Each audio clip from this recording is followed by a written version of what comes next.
Okay, welcome to this morning's Saturday show. We are going to be talking about autumn selling, the style your home to sell this season with a timeless luxury look.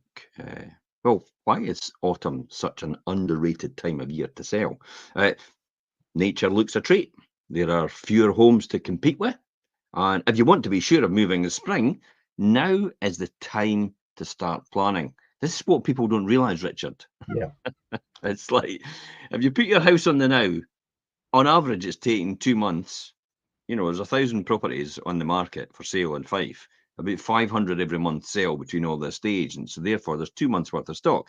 So the average is 2 months to sell right across Fife. Now it varies from region. Basically, St Andrews is about 7 months, and it goes right down to Dunfermline, which is round about probably about within a month. I think its proximity to Edinburgh is probably a big pull for people, as Edinburgh prices are a lot higher than Dunfermline. It's easy commuting straight across the bridge and in. So this is why it's an underrated season. But if you start now, it's going to take a couple of months, possibly on average. So you're sitting in October to November to December. So you're in December. Everybody shuts. Well, Yeah. we don't, but everybody else puts their party hats on for the December season. So that's kind of written off as well. And then you've got at least 2 or 3 months for conveyancing with the solicitor once you've got Yeah. actually an offer on it. So you could be up to 6 months. So when you think about the logic of that, you could be sitting in spring next year by the time you Yeah. actually That conclude. takes you right into April. Yeah. Yeah. So if you think you're moving in for Christmas, think again. It's going to be a tall order. You would have to have an offer right now. You'd have to have your house in the market. You have to have an offer. Yeah. You'd have to be going through conveyancing right now to get that done before the Christmas period. Yeah, I mentioned it, the big C. Okay, so whatever season has giving some thought to how you harness your homes. Um, your home's look, I would say, and boosting the number of initials inquiries on it as well, and pushing your sale price higher. Fortunately, styling in autumn doesn't mean embracing an overload that looks out of place in the seasons end. So we're going to take a look at certain categories. Now, the great thing about we're going to talk about the selling advantages. We're also going to talk about the harmonizing your harvesting hues. That's the color schemes, the Yeah. richness and of autumn itself, the oranges and the yellows and the vibe of the deep reds as well when everything starts to come into the autumn season on the leaves and everything round about you. What to use in planes and patterns and textures. That'll be your sort of thing, Richard. It's like I'm a magnolia person as usual. Yeah. Cozy little touches and the curb appeal to in order to create. Yeah. Probably the last one for me, the curb appeal, autumn curb appeal, which we're going to talk about towards the end of this, is probably going to be one of the most important subjects, especially if you're considering or on the market right now to sell your property. In short, everything they need to hit the market in timelessly and timorously manner and style to ensure you're selling home in autumn is a smooth and foregone success we're Yeah. going to talk about today. Yeah. Selling advantages in autumn, Richard. Let's talk about Yeah. that. What's your thoughts on this? I think first and foremost, it's important that we talk about the advantages of autumn selling. Hmm. Autumn tends to always play that fourth fiddle to the other seasons. You've got like the blooming spring and the winter magic, and summer sometimes summer sunshine. Sorry, sometimes always hogs that limelight in the headlines. Where Mm. selling in autumn has a few of its own advantages, and we're going to talk about them today. And those things include, all that time and space. Like think about now, the time and space that we've got, and that time we need to plan, like you said, for that spring move, Yeah. and get that really to perfection without feeling, rushed and overwhelmed and a bit frazzled. To be honest, because you're in between those things, you've got that time. Don't leave it. My auntie actually walked into the office the other day, and she's thinking about selling, and she's seen something that she likes. And I'm like, you need to get on the market. You're never going to get that. It's closing in a week. Things? And I explained to her, because she's like, oh, Christmas is coming up. I said, you want to be on the market before that? And then, she's not in a rush to sell, but, I was explaining why she needs to be on the market, and she can't start looking at properties because she's never going to be able to get them because you've got this whole process to go through. So now is that time before we hit Christmas and then into the new year. You already want to be on the market. Do you think Um, you think there's a lot of naivety around selling? around. People just think, well, I tell you what, I'll just make an offer on another house, and they'll either accept or no. And Yeah, there's no thought process about, well, I haven't even got my house on the market yet. yeah, Why would they entertain an offer from me if I've got to sell my house? Because by the time I get my house on the market, it could be a month from then from getting everything done, because I might have stuff to do. It could be even longer. So why would anybody entertain an offer from me if I've got all that, I've got still all that stuff to do before I even get my house on the market, and it's reliant on selling my house in order to buy the house I would be offering on. Especially if somebody else comes along and they're renting accommodation and they can make the magic work straight away. yeah. And that's what that was the exact conversation. Do you know, they're in that mindset as well. And the same thing that everybody thinks, my house will sell quickly. Now they have got a really nice property in a really nice part of Leiden, and it will sell relatively good on the market, but you can't hedge all your bets on just that. You need to think about the whole process. And they were open to thinking, right, okay, well, if we put on the market and get an offer we can't refuse and we've not Yeah. got anywhere to go, we'll rent for 6 months. Do you know, so that whole process, and once I explained it, it makes sense. Do you know, and also as well at this time of year, and you'll notice as well if you're keeping an eye on the market that there's gradually more and more coming on. But at the moment, you've still got a bit of a less crowded marketplace and able to stand out and kind of shine against what else is on the market. Do you know, I spoke to Perry about this during the week. yeah, About the fact that there's only about 1,050 properties on the market right through Fife for buying. And pre-pandemic in 2019, it was round about maybe about 1,200 to 1,400. So we've still in a position where there's a lot less stock than there was than 2019. However, 2019 was a different market because interest rates were really low and house prices were a lot less, maybe 25% less than what they are now. So the interest rate's been higher, mortgage costs been higher, and also prices for property actually been higher, has actually contributed to what we say is it's 60% more to afford the same house on a mortgage you would have every month than you would in 2019 or 2021. Because interest rates have gone up and obviously mortgage rates have gone up as a result of that as well. And banks have been a bit more savvy and a bit more protectionist about, their current position for the liquidity. Quite rightly so. I mean, we've still got ramifications of the credit crunch that happened in 2008 and 2009, and everybody's obviously wary about that still because this so-called crash. Even people try to predict it at COVID time. Oh, the market's going to crash, and then even after that, everybody keeps saying the market's going to. Even Kiyosaki and all these gurus or whatever you call them about the market's going to crash. It's all coming. It's all coming. It's like, God, if you say it enough, it's going to happen at some point. But it's never materialized, and the market's really still quite resilient right now. And it's really just the top end of the market, and markets where there's a lot of new build. It kind of saturated it because a lot of people will go for new build because it's an easy entry because some of them are actually offering free stamp duty. I've just got to say they're making it so easy for entry costs and things for new builds because there's I've noticed in some of the sites they're building so many and they've actually stopped. They stopped at the Persimmons one in Kirkcaldy because they hadn't sold enough to keep obviously building more. So they had to stop until they sold so much to keep going. And that's when you get these offers where they include things and deposits. I'm not surprised though, because when you see Kirkcaldy, for example, you've got these 1,000 houses out at Randolph, where the Murray Estates, where they put them there, and you've got Barrett, and I think you've got Persimmon there as well. And when you look at sites like that, you can't just inject 1,000 houses into the local housing market and expect no sort of knock-on effect. But I suppose they have to sell at some point in time, in some shape or form, in some way.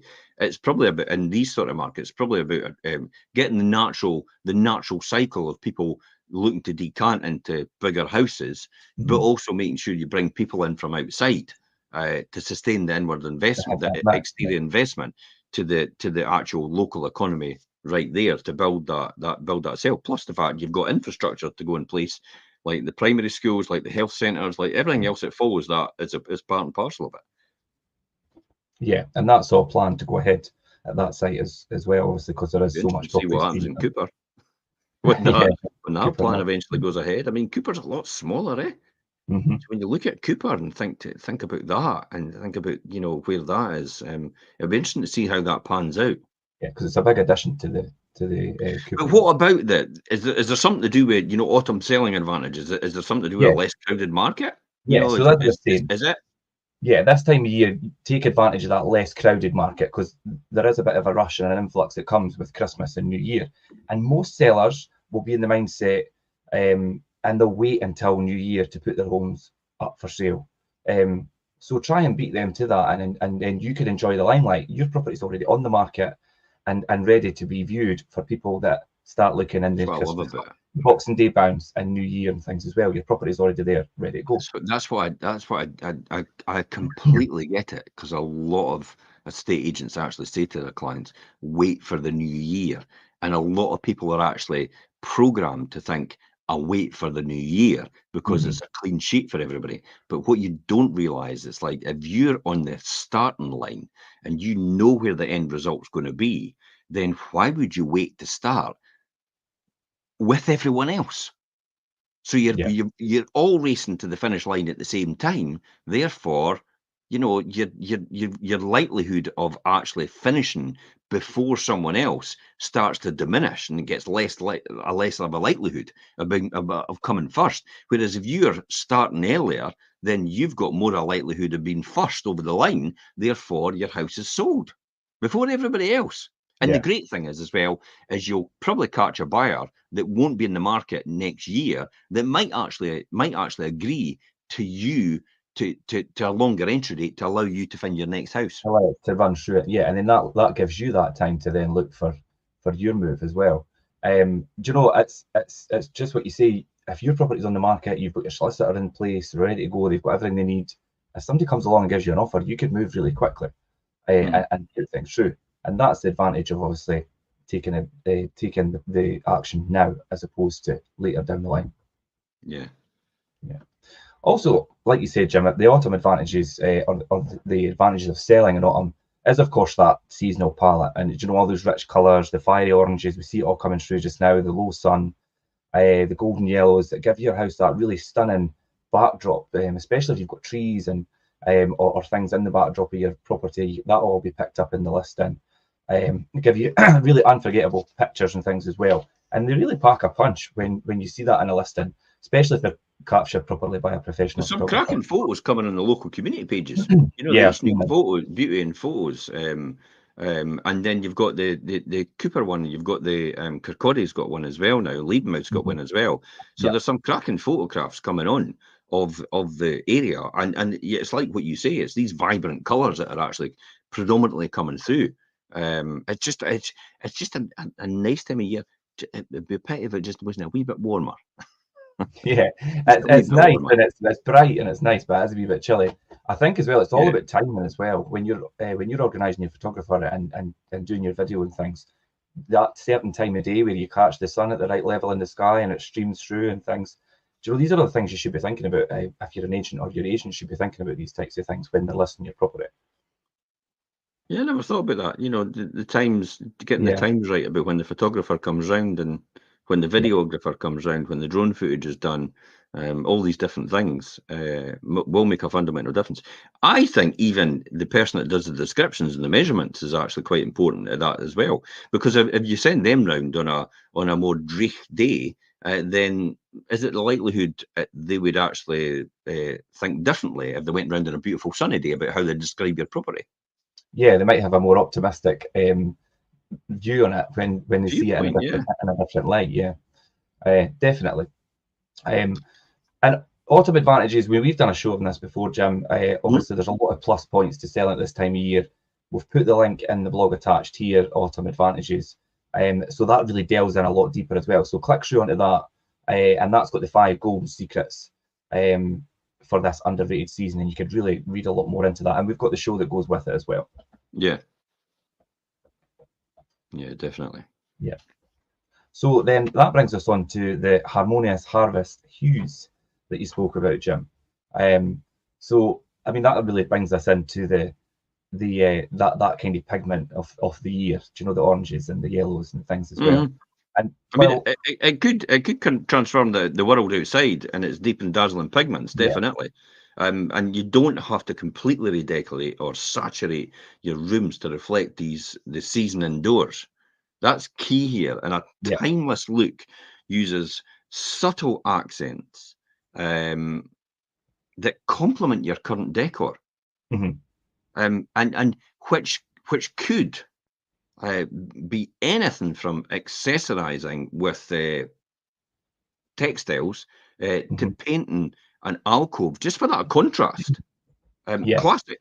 I mean, the classic tones definitely include things like the earthy terracotta. Definitely this time of year.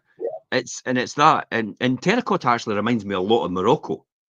That sort of yeah, thing, and I definitely think it and it's really for its natural and sophisticated edge that warms up a room definitely, with a real depth. yeah. Yeah, you're absolutely right. And you see people doing these types of things when it gets into autumn. And if it's your home and you're not intending to move, people overdo it and have it really, and that's fine. But try and not overdo it when you're doing your property, when you're dressing it for sale, because in a few months, it'll look outdated very quickly. I Um, imagine if you go into winter and it's yeah, and so you you've need just to be done all that, tourist. and it's predominantly all about that season. Yeah, It's and when you think about it, look at fashion. hmm Look at the classic. You see things fashion in the change so shops. quickly. Yeah, they change the colours, don't they? To suit the season it potentially is coming up. So you've got to remember that, and things like the yellows and the deep yellows and the dusty golds to capture the seasonal changes of the leaves, Yeah. and probably in a graceful way. hmm Yeah, just that. I think subtle's the right word as well to really use for, because when you overdo it, and like I say, it could really go out of it could go out of trend quite quickly, and then you're left with these in your listing. Yeah. Sage and moss greens and these soft versatile qualities that they're quite calming and comforting, and will create that kind of, what's the word, ambience Mhm. and vibe within your property. These are things to think about as well, because that'll resonate with people when they're looking, especially around this time of year in autumn and winter. But I think the key is to introduce Mhm. these colours in an understated way, that can actually create some sort of wonderfully warm um, ambience that actually evokes, I would say, autumn's palette, Yeah, without actually what we've just said about feeling too seasonal, or overdone. yeah. So you've got to get that right sort of fit. How do we get that? Well, personally, for me, it's invite somebody around that knows what they're talking about when it comes to Just going to say, style because a lot of and people might colours. think I've not got the knack for that. I don't really know. You'll know someone that does, Yeah, or your agent will. yeah. Well, because they've seen loads and loads of examples, haven't they, in other houses? And we've seen a lot. I mean, there's some beautiful houses out there, and Yeah, when you walk in, it's just like you think to yourself, it's just like the same size as every other house, same style as every other house. just done But that, for some just reason, added that as I an think just the extra.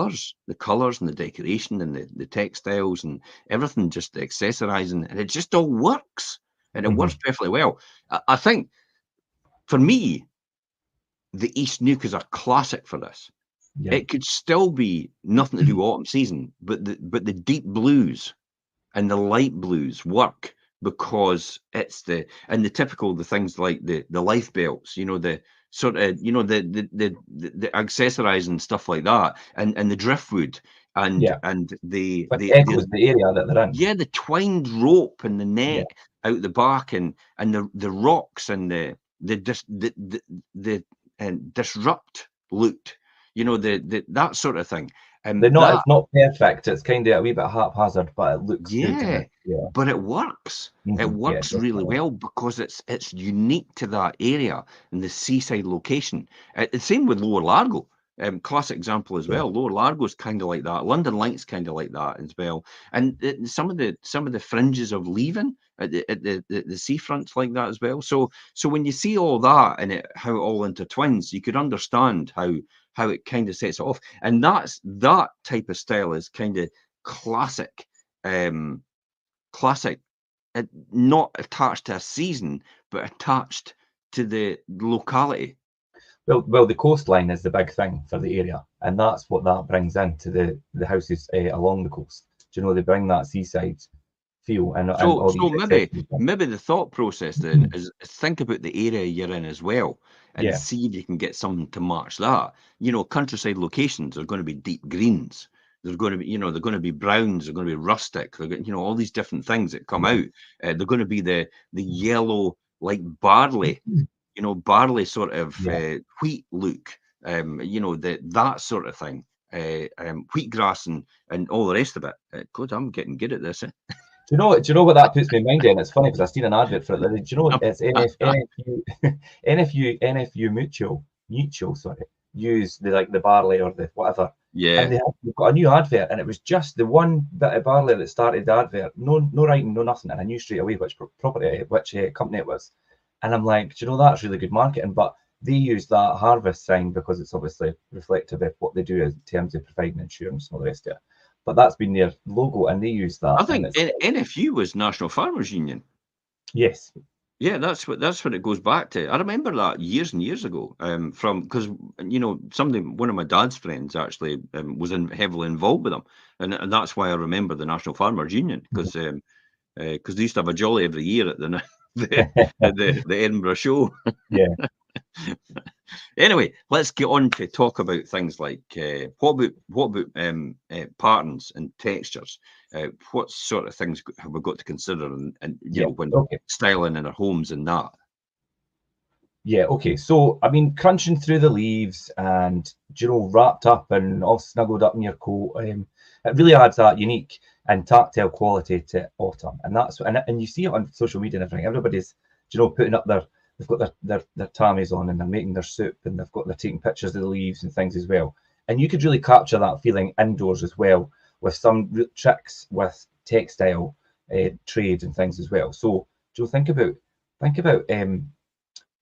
fabrics and the way they feel and the fibrous fabrics and the linens and velvet and wool and We're all these getting into more heavy duty stuff now, aren't we? all that kind of cozy to the touch types of fabrics and throws and things. Think about your cushion covers and throws and beddings and blankets and things as well.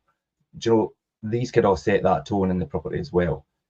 One of my favourites, herringbone. I've got about 3 herringbone throws in my house. Herringbones, tweed, a subtle check maybe, or nature-inspired designs. Like I know you're not a very artsy person, Jim, but like William Morris prints are all a great way to really inject a wee bit of depth of autumn with some kind of timeless style. And that's the important thing as well, timeless style. It's not something that's going to go out of trend, but it still resonates with the autumn season. Although that'll still be fine once we're a few weeks down the line. Should this be the time that you're using rugs and stuff like that on maybe plain laminate floors? Because laminate floors are all right in summer, they feel all right because they cool the room down. Yes. But when you come to autumn, you come to winter, maybe it is time to actually put rugs and throws over things. Yeah, because I mean, there's nothing nicer than a bright summer day with the light coming through the window and the hardwood floor or your laminate floor or things, and it's fine on its own. Once you get into this kind of season and it's the lower sun and it's a bit cooler, it's nice it's to still have quite that. deceptive, eh? Yeah. It's So like you look at the window and go, "Oh, it looks really warm out there," and you walk out and go, "Flipping heck, it's Baltic." I done that the other night with the dog. I went away out and it was beautiful and it was absolutely freezing. But anyway, so yeah, nice rugs on the floor and things to bring it all in together. Even curtains and upholstered headboards and things really as well are a perfect way of making quite a big statement and a larger statement for zoning areas. There's a lot to be said for actually having kind of two sets of like your decor and do the swap. Yeah, you just put one away for the summer. Right, that's the summer over. Let's get all the autumn and winter stuff out now. Yeah. Let's get the curtains up. Let's get the throws on. Let's get the rugs on the ground now. Yeah. Let's get the cushions out and all these different things. Let's get the candles out and to just give that inspiration in the room. All these unique things that give that cozy touch. And when you think about that, you do that, and then when it comes to the summertime, it's like let's put all this stuff away again and come back to this sort of I wouldn't say sparse look, but more a cleaner, efficient look, because because the house is really warm anyway, and you're bringing it right down to the right temperature. Because the last thing you want to do is have an overpowering heat when somebody walks in the door, especially if you're doing a viewing, because then it kind of puts them off. It needs to be really comfortable at all seasons. So you watch out for that, I would say, definitely. You can mix. It's what you're saying there about things like your heavy duty curtains, larger statements, and framing, or highlighting a particular part of the framing's room. important. I think when you say about that, because obviously people do that, they maybe have just their blinds and things throughout the summer, but then they bring the curtains out. So your curtains will frame your window. And if you've got a really nice fireplace or something, and you get all your bits and pieces and things around there, and frame and make that fireplace even more a focal point. And that's framing and making these particular areas or parts of the room stand out and really highlight them. Like your curtains frame your window in a cold, autumn, winter day. Do you think it's more important to put more emphasis on these sort of things rather than put more emphasis on the television in the corner? Because a lot of people actually have that as their main focal point in a room, and everything seems to point towards that. Do you think there's a benefit to actually not have the television as the main focal point in the room? Yeah, definitely. My television isn't my focal point. It's the hearth wall. I mean, it is in the middle. But do you know, that's funny. It brings me to what program was that on? And somebody's like, I don't have a TV, and they're like, what does all your furniture point to? But it shouldn't be like that. I think that was Friends or something. That's quite funny. But people think that's weird. People think you're weird if you don't have a television. It's like, well, why would I need one? Yeah, some people actually have their sitting room, and if they're lucky enough to have an extra room, they have a wee TV room where they watch TV, but they actually have a sitting room without a TV in it. And I quite like that idea. I mean, if you've got the space to do it, then why not? Definitely. So of course, you could mix patterns by picking that color palette, and use one or two other different colors combined, lifted with a wee bit of, a dash of texture with these textiles and things, and richly layered with, elegance and kind of enchantment, with all this kind of autumn and wintry feel coming through with the palette and the textures and the framing and things of certain areas in your house. And that'll really come through when anybody comes to view your property, and it'll create that feeling within them when they're walking around, for them to be able to picture themselves living there. And that's the most important thing for viewers to, once they start envisioning themselves there, you're on the right track with a viewer. Definitely, it's these wee cozy little touches that make a fundamental difference as the days grow shorter, and the air gets crisper, and it's the perfect time to inject that seasonal smattering of coziness. So what things should we try then to have that impactful finishing touches? In terms of what I just spoke about. Yeah, this is one of your favourite ones, and I like it as well. It's buyers notice your home's aroma and the way it smells when they walk in. Do you know the way you walk into the house and the front door, and when you walk through into certain rooms and things, from the second they enter, till long after they leave. So give them really fond memories of what the aromas and the smells were like in your house. Think about cinnamons and clove and spiced apple. And you get all these candles and reed diffusers and things as well nowadays that really bring that smell and aroma into a house, and it does really create that feeling of that time of year when you walk around, when you're doing a viewing. So I just thought about turnip. Well, autumn, Halloween sort of things. We used to turnips. Used to take a turnip with a wee lantern. It was very difficult. It was a lot more difficult than a pumpkin. Yeah, definitely. So the thing that does resonate now, and it's a bit Americanized, but it is the small pumpkins and the squash and all the rest of it, and the muted tones that look absolutely fantastic in the kitchen. on things like the worktops, the tables, and they offer probably a kind of natural nod to the harvest season, because this is the time of year where you used to have, I remember at the church, everybody brought something for, the harvest season, and they would take it in parcels and would give it to the community and that sort of thing. So I kind of think it all goes hand in hand with that sort of community feel, doesn't it?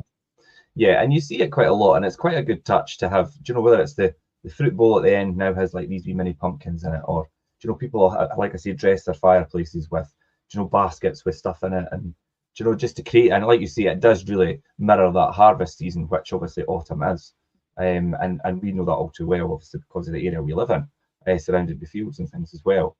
But in any home, it does really bring that feeling of the time of year. So this is when the golds and stuff like that are quite good for this sort of season. Is that right? Yeah. Go for gold basically with your. Do you know, whether it's your side lamps or your ceiling lights? Or, do you know, soft tone bulbs? Do you know, a lot of people might have these bright lights. You might want to do different bulb types that are a wee bit softer for the season, and give that more gentle glow to the property or the room, and then turn darker corners into, do you know, cozy wee nooks. Do you know, if you've got a chair over in the corner, or you could move your chair into your corner with a throw over the handrest or the back with a wee lamp next to it. And do you know how you just think about that, building that up, just in time for those longer evenings creeping in, where it's that wee bit darker just after dinner time, and you could put the lamp on in the corner. And sometimes viewings take place at that time when you're home, and you could have it all set ready for people coming in to see it. Just at that dusky time as well is quite good. I think I don't like doing views in the dark, but you have touched on things like the soft tone bulbs and that. I think that's quite important, but it's also important to have the right lighting in your room, especially at this time of year when it's a wee bit more overcast outside. Therefore, you don't get the strong sun coming in the window sometimes, and you need the room to be the right sort of the right brightness in order to take the photograph. Now, any professional photographer will be able to combat for that, because all they do is to turn the contrast up. They take 2 photographs, so they turn the contrast up in the room, so the room looks like it's natural colour, as you'd see with the naked eye. And then the window whitens out because of that, and then what they do is they darken the room, and the window comes into focus, and then they superimpose one into the other, and job done. It looks perfect. That's what most real top quality professional photographers use. When it comes to videography, similar sort of situation where, you know, if you've got the right camera, you're using an ultra high definition one, and you're using the right settings, then you could easily combat that and actually bring the room to the actual right brightness it should be, as the naked eye would see again. And I think that's important as well. So make sure you've got the right. And if you've got these old what are the incandescent sort of, you know, the old energy saving bulbs, it takes these 10 years to heat up to get the right light in the room. For goodness sake, get rid of them. It's like, you I turn it know on you and think you're going to wait on it heating up. well, the thing is, Richard, you're going to try and you're thinking to yourself, "Oh, I've saved a fortune with that bulb. I've saved a whole £8." But the reality is, you've been suffering for years because you've been having to wait for this light to bloom and get to the right brightness in the room all the time. So you've got that you've had to put up with, and plus the fact when a viewer comes in to view as well, you're going to have to switch all the lights on well beforehand. And yet nowadays you can just get an LED, which is more energy efficient. Which is on, and it's natural brightness, daylight light.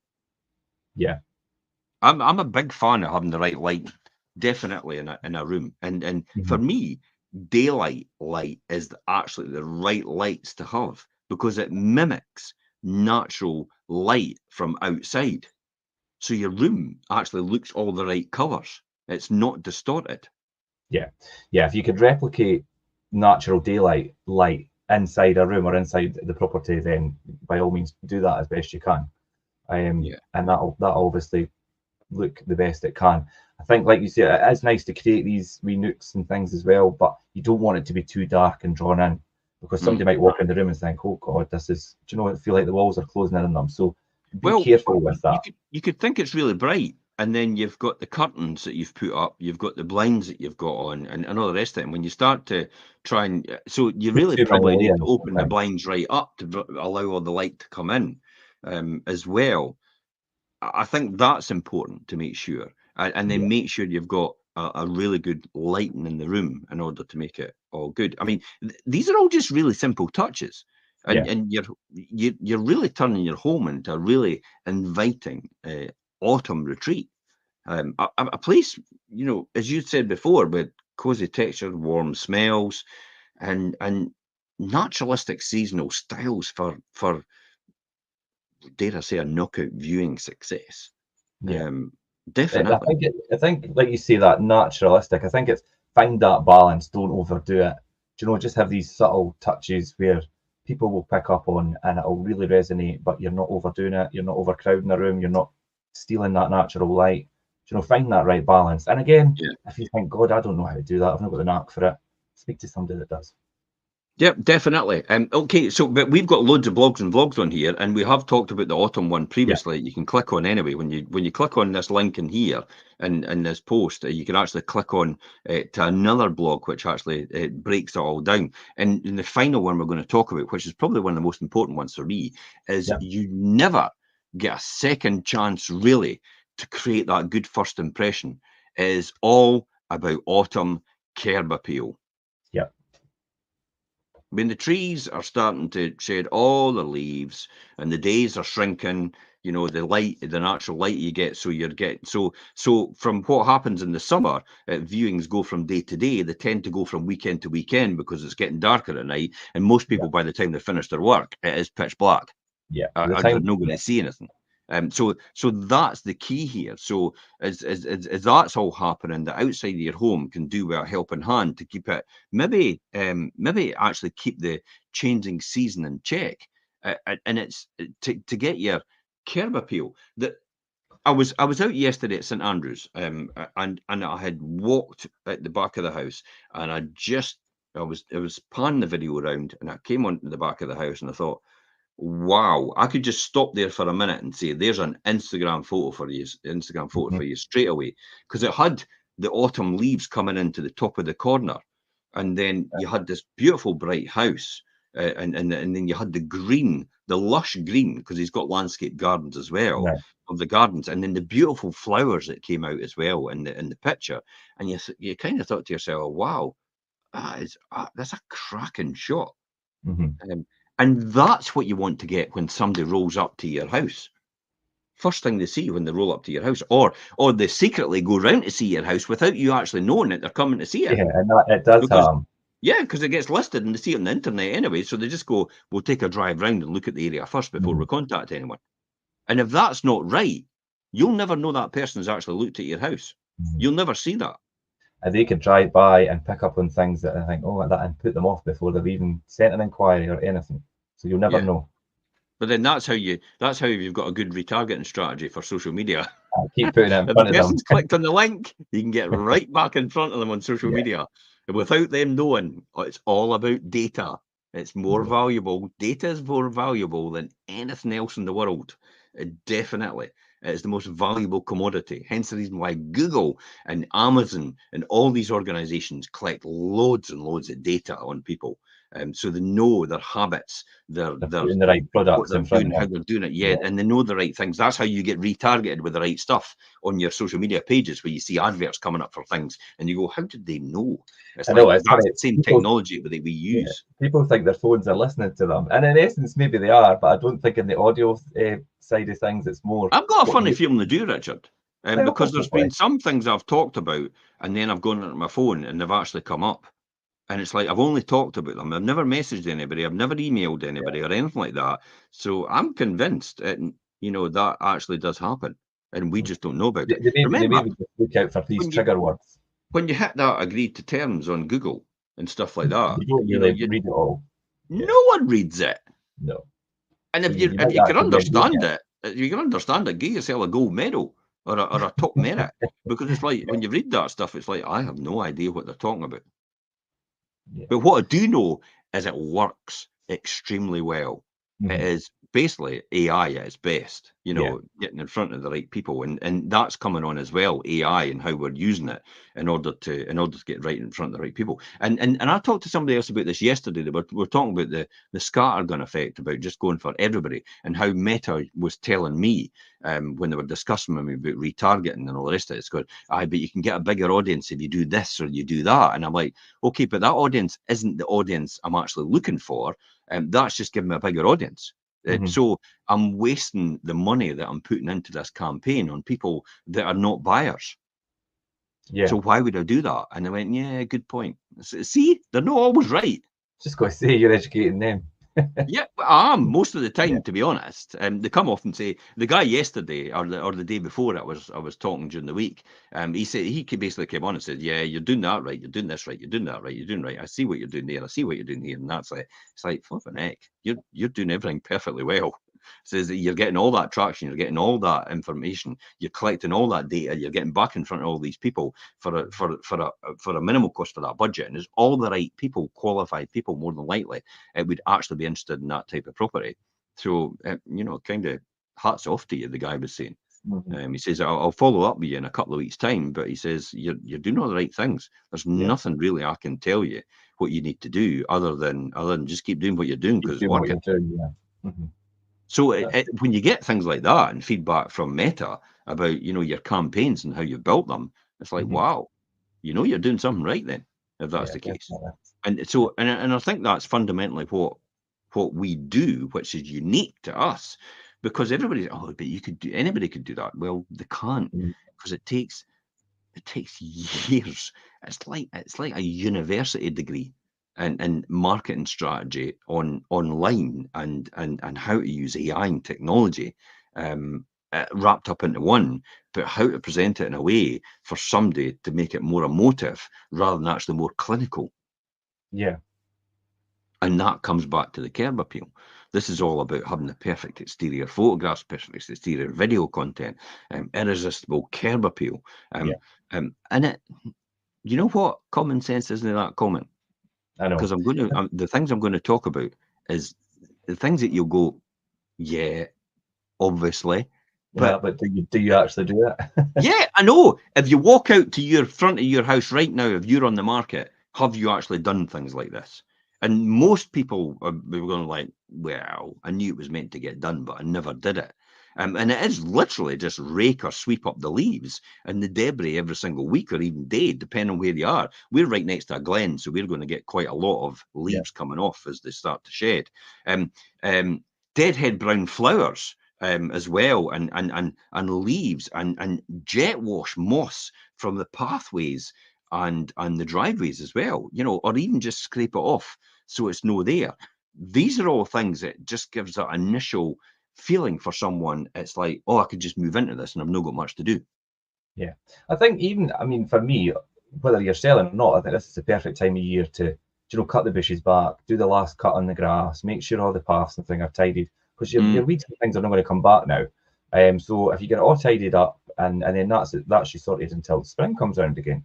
So naturally, obviously, like you say, not everyone's the same. That's what I would do usually at this time of year. But especially if you're on the market or going on the market, tidy all these things up, have your garden all just kind of, and it doesn't have to be a masterpiece and things, just make sure things are ship-shape and tidied off. And it'll make all the difference to your listing material and also that impression for viewers when they turn up. Unexpected or not. Yeah. Think about it. So as well as, I'm not really sure if we've missed the opportunity for getting the paint done on your front door and stuff like that. It's maybe just a bit too cold now. It might just be still okay. You need to obviously ask your local tradesman or tradesperson, I would say, about that. But you might have the opportunity just to put a lick of fresh paint just now, on your front door. Take time. it back a bit, well, a wee bit of sandpaper and stuff like that. Polish the metalwork as well. A dash of natural autumn colour, with seasonal blooms in a pot or a basket at the front as well. These sort of things that will actually just set it off. So you're not coming up to a house. It is literally, it looks like it's like some from Lemony, the series of Lemony Snickets. Yeah. If anybody's watched that, it's like the house is like, oh my god, it's like the Adams family's house. Just it just looks horrific from the outside because there's nothing seasonal about it. There's no flowers, there's no blooms, there's no colours, there's no it just looks quite clinical. It doesn't look inviting at all. And I think for a small cost and a wee bit of effort, you could transform it definitely from the outside. You want that, the welcoming kind of homely feeling. You need to try and retain that when you're doing things and not go. I mean, you see a lot of new properties people doing properties up, and they're nice, and it's on trend, they say, but I think it is a bit clinical looking. Try and keep that welcoming homely vibe as well. Never, I would say as well is never underestimate the power of a glowing amber porch lamp. Just because we know it gets a lot darker and it's a bit overcast as well. So even towards the afternoon, sometimes when it gets later on in the year, it's actually quite beneficial to have that and a porch lamp. Not only, I would say, for a warm and wonderful welcome, but also for viewers to find their way in the dark. Yeah. Make sure your house number is visible or your house name is visible as well. That's probably key, because when it's dark, it is so frustrating to drive up and down a street and then have to get out and go back and forward with houses with a torch to try and see what number is on the house. Now, could you imagine you're all excited about going to view a house, you've seen it online, it's done its job, and then you spend the next 15 minutes trying to find the house with a torch in the freezing cold, in the dark. Do you think you're going to have that enthusiasm still when you walk in that door? No, you're going to be a wee bit disgruntled and kind of past it then. And that's why it's so important to make sure that people can actually see your house name or house number or where they need to go in order to find your house, if that is the case. Yeah. Because even though you don't really want viewings to go on when it is darker, sometimes that's the only opportunity anybody has to be able to do the viewing, because they've maybe been round during the day and maybe the time to come round is later on. So they maybe kind of know where the place is, but it's better to give them a heads up so they know exactly where they're going. Definitely. And really, that's my best advice about the curb appeal and how to make it the best possible. Make sure your windows are washed, because at this time of year it's horrific. Especially in coastal locations, you've got the constant bombardment of the wind and the sun and the sea, and all combined in all the elements. It needs to be a bit clearer, because if you look at that lovely view, right, dirty windows. And it's always the same people, and the windows get washed. I'm like, God, I didn't even realise they were that dirty. Now you can see out them, you do. Yeah. Yeah. Definitely. So the ultimate guide to dazzling autumn buyers before they reach your door. Actually, take a look at our link in this post as well to the autumn curb appeal blog that we did previously, to master the art of the fabulous first impressions. I would say. Final words on this. For people, what's your thoughts on this, Richard? Yeah, I think first and foremost, and really importantly, the takeaway for this is, if you're thinking about selling and you're obviously wanting to put it on the market and sell in the spring, now is the time. Don't put it off, and don't think, oh, I'll wait till the new year and then I'll speak to an agent and things. Please get ahead of the game. If you want to be moving at the start of the year, then you need to think about now. Take advantage of this time of year before it gets into everybody's caught up in Christmas and New Year and things. Get ahead of the game, be on the market for that time. You have the Boxing Day bounce coming in. New Year's always a busy time of year, so take advantage of this time. That's great advice, definitely. And the one key thing is, like what you said, if you're wanting to move for the spring, you're going to have to do something now, especially if you're at a higher price point in comparison to other people, and especially if there's a lot more houses on the market than you've anticipated, and you're in an area which has got maybe new builds which are competing heavily against you and actually winning the game, because most people want to go for the new build, for the low entry in terms of finance, in terms of to get in to buy that property. Definitely. Thanks for coming on the show, Richard. Really appreciate it. If anybody's got any more questions later on, please feel free to stick them in the comments, or You can message us direct on these posts. Until next time, guys, I'll see you tomorrow night for the Sunday night update and the Wealth Creation Show on Monday at 12:30. Yep. Until next time, it's bye-bye from us. See you later, Jim.